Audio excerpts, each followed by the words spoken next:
Hi, I'm Sable, and this is the Re-Up.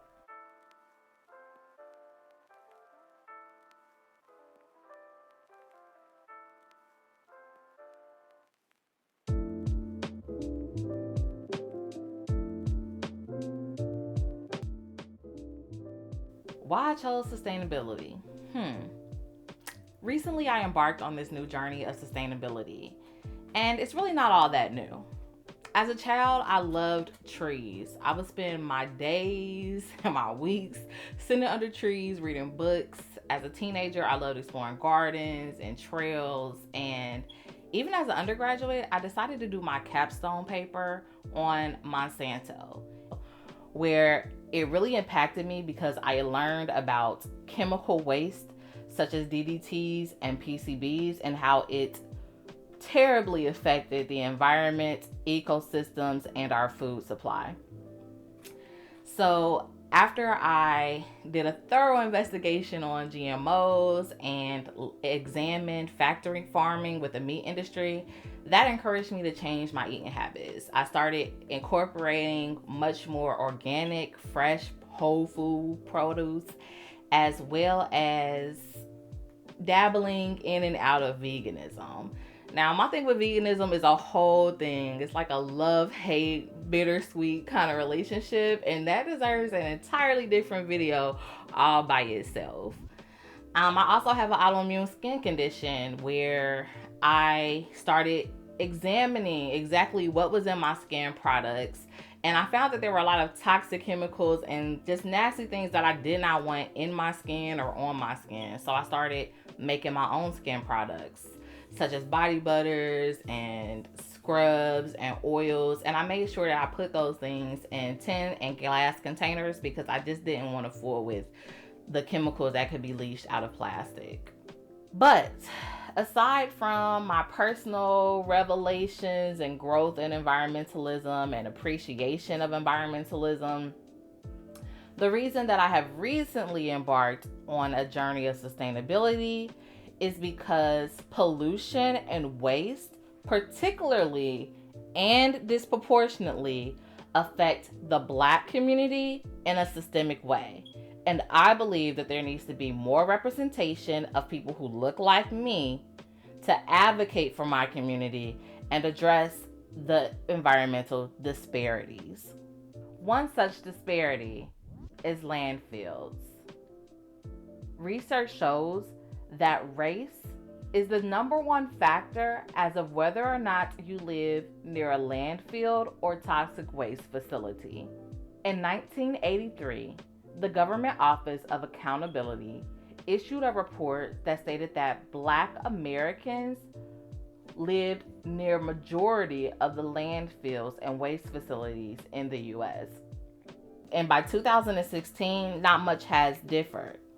In a recent study, Environmental Research Letters, it showed that there has been a consistent pattern spanning 30 years of placing landfills and toxic waste facilities within minority and poor communities. Furthermore, the United States recycles about 9% of its plastic waste, leaving the remaining 91% to be sent to landfills, both domestically and internationally. As far as international waste goes, the US dumps hundreds of thousands of tons of waste in the continents of Asia and Africa every year. This waste ends up in countries such as Malaysia, Indonesia, Pakistan, Bangladesh, Ghana, Senegal, Ethiopia, Nigeria, and Vietnam, just to name a few. Another disparity is found in the air pollution. According to the EPA, African Americans are subjected to higher levels of pollution than white Americans, regardless of wealth. In a report from the Environmental Justice and Alliance for Chemical Policy, it was found that middle class African American households making $50,000 to $60,000, lived in neighborhoods that were more polluted than poverty-stricken white neighborhoods, making less than $10,000. Let that sink in. Moment over. Air pollution causes great harm to the respiratory system. Case in point, asthma. In the United States, African Americans only represent about 13% of the U.S. population. However, we account for 26% of asthma-related deaths.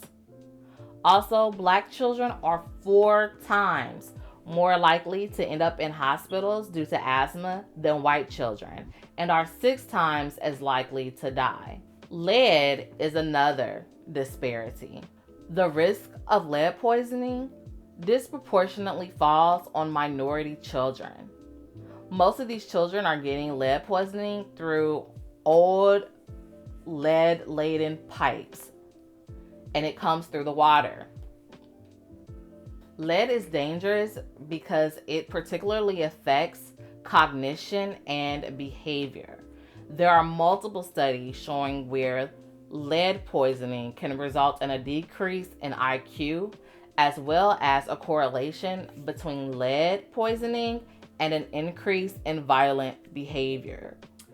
Food deserts are another such disparity, unfortunately, when it comes to environment and communities of color.